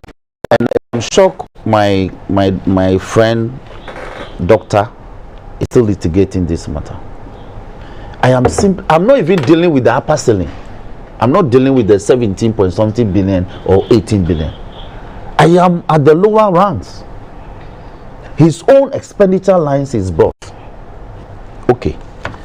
This is, and even this is a draft document, so it doesn't matter. You put it out. It's a draft document. They distributed it. Were you not here for the 11 so there'll be a final one. Which final one? But it's a draft document. What is this? Yeah. You put it out. You distributed it. It's a draft This is how there was no fight. This is how you titled it. Draft speaking notes. Yes, for e-levy. Yeah. And this is on the website of the ministry. It is subject to update. Oh, please, Dr. Nyarko, please stop this. I mean, this is he just said something that if they mention 750 million, it doesn't mean for a program. For a program. Hold on, it doesn't mean. Yes. Why does the number of applicants doesn't change? The number of applicants, they keep mentioning 302 and one applicants. 302,001 applicants. It doesn't change. It didn't change in this document.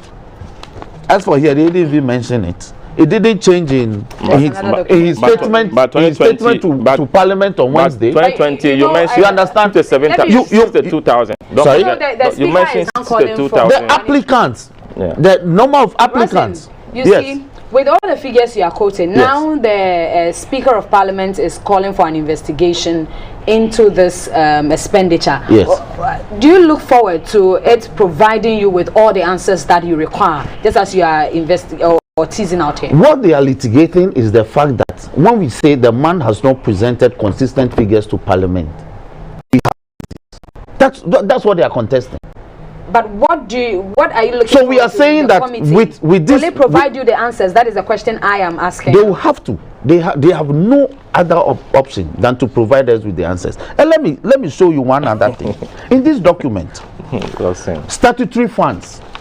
When we speak of statutory funds, monies that we pay, that law demands that we pay for certain constitutional and statutory bodies like the District Assembly's Common Fund Administration, the NHIS levy and non-get fund. When we pay those things, the law is very clear that when the Ministry of Finance collects the money, GRA collects the money, the Ministry of Finance within 30 days is supposed to release those funds to those agencies.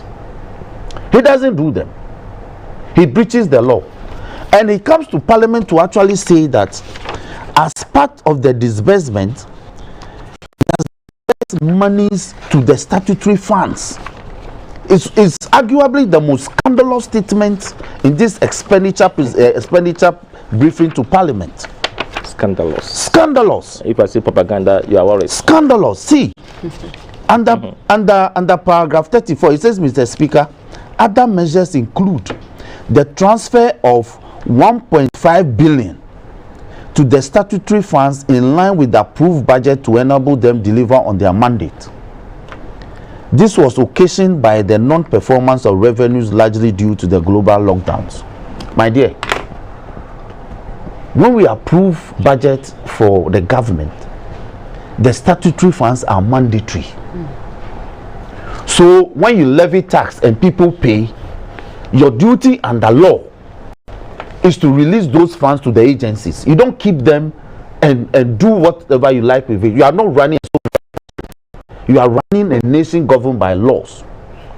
You chop their money, and then when you come to parliament for us to give you money to go and spend on COVID expenses, then you say that you are taking part of that money to give to these agencies as if you are doing them favor, when you are actually keeping the monies that persons have paid by way of tax. You are sitting on the money. Mr. Nyarko, how do you react? You understand? It's mostly unacceptable. You see, statutory funds. No, statutory funds. Okay. Statutory funds or earmark funds over the years have been outstanding, including when they were the That is not the point. No, you come to parliament to ask for money to spend on COVID expenses. Then you say that out of that money, you are giving 1.5 billion to NHIS, Get Fund, the DACF, for them to do their work. Then you say that because of revenue shortfall. Which revenue shortfall? When I pay tax, you have made a claim. Give him the chance, please. In the 7 parliaments, he, together with those who were there, passed the earmark funds capping and realignment Act 947/2017. Because at that time, earmark funds alone took 35% of tax revenue, and earmark funds plus interest plus compensation took about 1.4%. What I speak is not earmark funds. So it's not. They all agree that earmark funds, agree. Earmark. You are who agree. 7 parliament agree please, that the earmark funds. What I speak it has nothing to do with earmark funds, Dr. Nyarko. Government setting on the taxes. No. The point I'm making was that statutory. When you buy anything now and you pay for during your time, that is immaterial. That is immaterial. That was why the government decided that I am saying you come to parliament the threshold, and the remaining, and at that time we got 3.2 billion that was used to fund other priority projects. So the monies didn't go to anybody's pocket. That act was supposed to. You are not addressing my issue. Fiscal space. You are not addressing my money. issue. You set your own question and you are answering. But you are doing that. So government is not sitting on anybody's taxes. We all admit. We all admit. Don't you owe NHI? Don't you owe Get Fund? We came to pay 1.2 billion. That you owe. You came to pay what? In 2017, we paid 1.2 billion. Between 2019 and now, how much have you collected by NHI? You are shifting the goalposts. I'm not shifting goalposts. I am saying that settled finance minister. This is scandalous. I want to be in my seat. No, this is scandalous. You come to parliament and ask for money and give to them as if you are doing them a favor. Others have the capping should stop so that we wouldn't take money from statutory funds to do other things. Capped. You know what I mean? Statutory funds are not capped. Don't make that argument anywhere. Statutory funds are not capped. That fund is capped. As we speak, there's a private members motion by how do I do so? And I think you collateralize it. What you have done, to cap it. Go and look at it. What they are saying is that you have collateralized. You cap that fund. That fund is part of those funds. You were there. Okay. At that time, I was not in parliament. You were in parliament, and you cap it. That fund is capped. Joint committee, what their findings will be. But now we know COVID cases are going up. Still on COVID. Let tempers come down. Yes. I see you. Yes. My good friend it's unfortunate that. Yes, because we are looking forward to the joint committees, and that is my good friend. Let me say that. Have you left our gas? I think I have issues with the sudden declaration that COVID cases are going up. Why so? Because the warning signs, we are not. It appears that the protocols have been are desired to stick to the protocols. Government declared that it should be relaxed. You know, and so for me, the timing. And let me say this: we may all be politicians, but let me say this. You see this document. This is a March 2022 document. Government is seeking to borrow 75 million euros, and out of that money, about 27 million is grant. Euros is grant. What government wants to use this money for? To buy PPEs and other consumables. I'm not saying this is a report. Finance committee. This is a report. See, these are the things they want to spend 75 million euros reports on. of the Finance Committee on financing agreements between the government of the Republic of Ghana, represented by the Ministry of Finance and the European Investment Bank, EIB, yes, for an amount of 75 million euros for the COVID-19 health response Ghana project. Thank you. Okay, so that is the this is March. Here yes, that he this is is March. referring to. This is March. Yes. In March, we were not told that 2022. COVID is on the increase. Okay. We were not told. Suddenly, when we have to utilize the money in the manner that we have designed it, we are saying COVID is on the increase so that we can spend this money. I am totally against this manner. What are you implying? This is on consumables, and consumables is that where the figures are generated. Which figures? No, you're saying that yes, suddenly once you want to yes, make because use of the because money, if you want to spend this money on consumables, on COVID consumables, we'll raise issues. We'll raise issues by saying that COVID is on a lull. So you have to find a reason to spend this money. I am demanding that this money be used to build more hospitals. How do you take 75 million euros and you want to spend it on consumables, COVID consumables? That is my worry.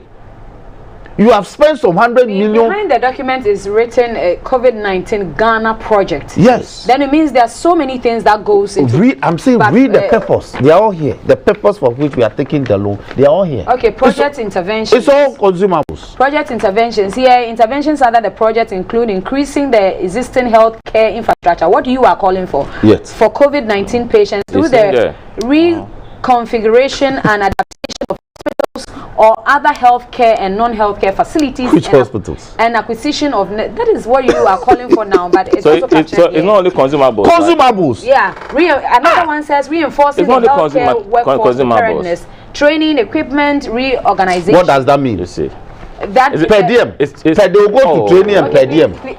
You know, I think that. What is this? I think that it's unacceptable. I think that. So this loan is in abeyance. If the question has not been put, they have to vary. They have to vary the purpose. So you can't take this money and just go and say that you are going to buy things. You've already bought some things. You can't account for them. In the midst of this, yes, the figures are going up. Yes. So for me, that is worrying. I think that government owes it a responsibility and a duty to protect us. So any attempts by government to put together a program to protect us against, the COVID-19 pandemic is welcomed, okay? And I also think that we must take personal responsibility as citizens. We still have to protect ourselves. We still have to observe basic hygiene. I have my nose, whatever, in my pocket, okay? If you take personal responsibility, the cases will, will come down. Interject. Yeah. I have Dr. Franklin on the line. Quickly, Doug. Hello, yes. Doug. Yes. Yeah, good to have you on the weekly press review. Now, Ghana is reporting an increase in the cases of COVID. Would you say that the country has left, or we have left the protocols unattended, or we've let our guards down? Okay, hello, doctor. Good afternoon. So I think the issue is we have a new variant, and then we have a new variant, and the risk of transmission is very high. And if the people are not very much protected, then the risk of infection also increases. So our plan was to get more Ghanaians vaccinated. And our place for people to be taking the protocols, as well as the use of the mask. I think that on both sides, it has not been very impressive. And if you have a new variant, then you're going to have increase in cases. So that is the good thing that we have. So as a service, we are going ahead with our vaccinating campaign. But what are the figures? I think we have about 1,456. 1,456 cases. Yes, active cases. I think that's what we have. And are there any measures being taken to ensure that that figure drops?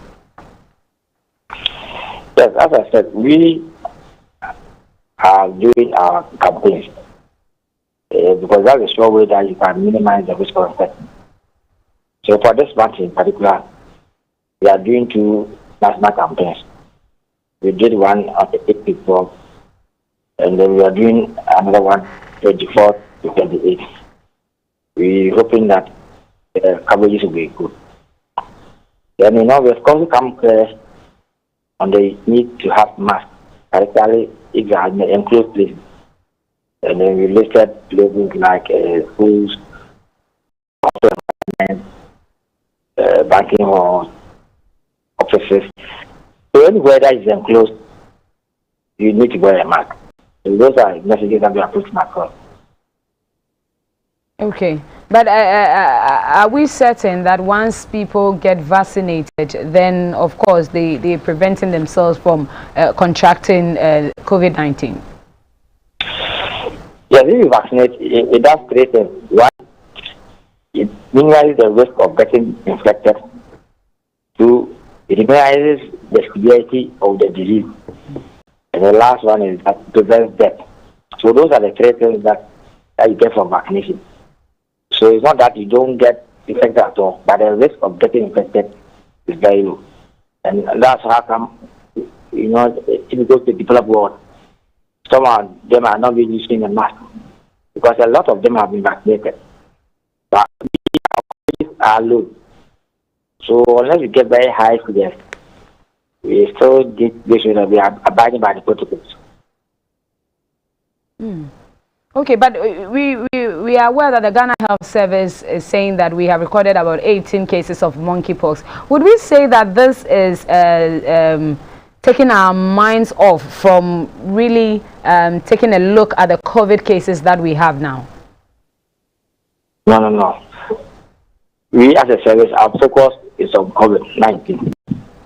In terms of transmission, the risk of transmitting monkeypox is far less than COVID. So we want to focus all our focus on COVID-19. And if you look at it in the way the disease is transmitted, for monkeypox, you need to be symptomatic before you get infected. Then if you talk about COVID-19, you don't need to show symptoms, you can still transmit. So the risk clearly tells you that the transmission in terms of COVID-19 is far higher than monkeypox. So let's not lose our guard. Let's focus on COVID-19. Let's get vaccinated. Let's wear a mask when you are in enclosed place. Right, but what does the next phase look like? Because there is vaccine hesitancy. So what does the next phase look like? Because we were promised of about 20 million by December. Are we even near that figure? So now we are about 17 million. Hopefully, when we finish this our campaign, we get maybe 17, 18 million. So we continue to do our campaigns. We are hoping that maybe Nigeria will get close to the 20 million. So the whole issue about allowing yourself to vaccinate is also about risk assessment. So now that we are having increasing cases, we want to use that opportunity to mobilize Ghanaians to get vaccinated. Okay. Thank you so much, Dr. Franklin Rebekah. Thank you. He's the head of public health at the Ghana Health Service. Thank you so much. Let me take your final bit on this one. So remember when the president relaxed the restrictions on the COVID-19? At that time, the numbers had come down, but it was not completely gone. And I'm sure that if this facility had been obtained, probably the hikes in the rates of infection would have come down. If you look at the report my brother brought here from the Finance Committee, if you indulge me, I'll read something from page 10, 6.6, expected outcomes of the project. The committee noted that the interventions to be implemented under the COVID-19 Health Response Ghana project are expected to yield the following benefits. Number one, enhance control measures to halt further infections, loss of life, and mitigate the negative economic impact of the outbreak. Two, upgraded national response capacity by improving access to health services, safeguarding people against the epidemic, strengthening disease surveillance, and anchoring other public health interventions. Three, improve national forecasting, prevention and preparedness requirements of infrastructure, equipment, reagents, and communities, retrain local capacities embedded in national human and animal health systems. Four, improve monitoring and evaluation of prevention and preparedness, build capacity for clinical and public health research and joint learning across the country. Five, contribute towards ensuring universal health coverage. And finally, preservation of the health and life of the population by improving the status of the healthcare delivery system in the face of the COVID-19 pandemic. And in conclusion, this is what the committee said. In view of the foregoing, the committee respectfully recommends the House to adopt this report and approve by resolution the financing agreement between the government of the Republic of Ghana and the European Investment Bank for an amount of this. So the committee, joint committee, bipartisan committee from both sides have agreed to this report. And from what we have read, it is not only about consumption, it's about training, it's about improving upon the infrastructure and all that. You see, what COVID-19 did to us, and I made this point in Parliament, two things: COVID-19 as a curse and COVID-19 as a blessing. Blessing means that it exposed us to weaknesses in our health infrastructure and the country. So some of these interventions will help us to address those lapses in our healthcare in our society. So thank you. Let us not impute wrong motives in some of these good intentions. For me, I think that that is wrong. Can I say this? You spend in excess of 18 billion. You cannot improve health infrastructure. You want to use 75 million euros. Initially, that. But it's 12 billion. It's 12 billion, not 18 billion. You know what the minister was talking. Dr. Nyarko. Hey, Roxanne. Please, your final comment, please. Hey, 12 billion won't solve the problem. 75 million euros will do it. Oh. But who's going to solve all the problems? Roxanne, Defeamekpor. Yet, I want to use the opportunity to wish especially the contestants in the GJ elections the best of luck. And for the weekend, we just heard the doctor that the COVID cases are on the increase, so we should observe the protocols, take care of ourselves as much as possible, use the face mask. Prevention is better. They are not expanding facilities for us to be cured, so please prevent yourself from getting the infection. On this note, I wish everyone the best of the weekend. So who's your favorite in the elections? I don't have a favorite. Are you sure about that? Yes. Won't you vote? I will vote. You will vote somebody. Vote is it's secret. Yes, so yes. when you leave here, you tell me so that I can pay for that person. Right, okay. So thank you also for being a part of the weekly press review, and we are grateful to the producers of this particular program. And I have been in the studio with Rockon-Nelson. Defeamekpor. That's right. Yes, he is the MP for South Dayi. Is there another one? Eche Kwame. Yeah. Okay. if you look at our votes and proceedings, right? The votes, you realize that his name is the longest. Maybe when he was in school, they had to buy I had to sue WAEC for them to give me extra space. Right. So, okay, I can see the long name here, and in studio also has been Dr. Kingsley Nyarko, who is the MP for Kwadaso. So we're also joined via phone by Dr. Franklin Isiedu-Bekwin, who is the head of public health at the Ghana Health Service, and other correspondents within the region. We went to the Volta region, went to Bono, then we crossed over quickly to the Ashanti region. Thank you so much, Ghana. Always log on to this program, and you can watch us live on the Ghana Broadcasting Facebook page. Share it, like it, send your comments, because without you there is no program. We'll see you again, God willing, next week. Please go ahead. GBC, your premises are bushy. Sorry, we'll cut the program now. The program has ended. Yes. We'll say this one backstage so that we get it fixed. Yeah. Have a wonderful